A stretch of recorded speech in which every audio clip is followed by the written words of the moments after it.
I'm good to be with you again today. We're hoping that you had a good New Year's, and as we get back into the swing of the life of the church, we continue to be in the season of Epiphany, a season of revelation, a season of recognition, a season of acknowledgement. And this coming Sunday is our second Sunday of Epiphany, but it's also the baptism of the Lord Sunday. And so this weekend in worship, you'll notice the baptismal font next to me. We will be using this in worship both Saturday and Sunday as a way to reaffirm and to remember our own baptism. So what does baptism mean to the church? Well, I am so glad that you asked me that. This is what I wrote to that very question a number of years ago to the District Committee of Ordained Ministry when they asked, and I'll just share that with you. Baptism is our given identity as a person of God, our initiation into the body of Christ, our inclusion into a faith community, our commissioning into ministry, and our affirmation of God's grace. The waters of life mark us as a person of God. Baptism bestows upon us who and whose we are. And baptism renames us faith and hope and grace and love. Baptism informs us in all that we are a child of God, a person of value and worth. The waters of love mark us as a people of belonging. Baptism denotes our home and acknowledgement and acceptance of belonging to somewhere and to someone more than the immediacy of family and place. Baptism is our introduction into the body of Christ and all who have come before and all who will come after. The waters of faith mark us as a people of inclusion. Baptism is our adoption into a local flock.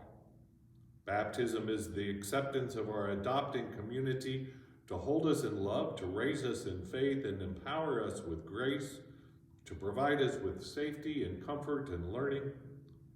And baptism is also our stated accountability back to that faith community and an acknowledgement that we are all in this together. The waters of hope mark us as a people of call. Baptism is our hearing God's voice. Baptism is our stated, intended participation in our belonging. Baptism is our sending into kingdom living. The waters of grace mark us as a people of sign. Baptism is that means of grace that God has given us to remind us what Christ has done, is doing, and yet will do. Baptism, our baptism, is God's love made visible to the world. We become, and we are the advertisement of God's prevenient grace. Baptism proclaims God is still active in this world and marks us as Christ's continued work in this world. So baptism isn't any one thing, but it is a multitude of many things. It's ascending. It's an identity. It's an inclusion. It's a belonging. It's a participation. And we join Jesus in that baptism. This week, we are in the Gospel of Luke. We have Luke's version of Jesus' baptism.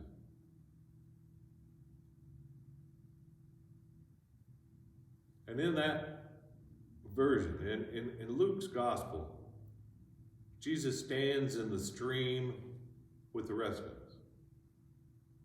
Stands in the stream in the waters of love and hope and grace.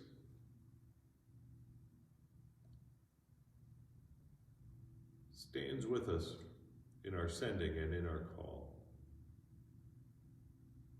But the most interesting thing, I think, in the Gospel of Luke's rendering of Jesus' baptism is at the beginning.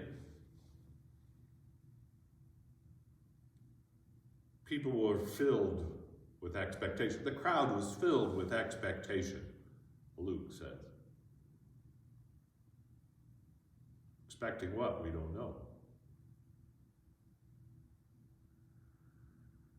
But we too are filled with expectations surrounding our baptism. So in this meditation, I ask you, what are your expectations around your baptism? Is it more of an expectation of where God might send you? An expectation of who God might send to you? An expectation of the faith community that has adopted you? An expectation of change in your own identity and who you are? So go back to the gospel and read Luke's version of the baptism. And at the end, the heavens opened up. A dove, the Spirit came down and empowered us all. So peace.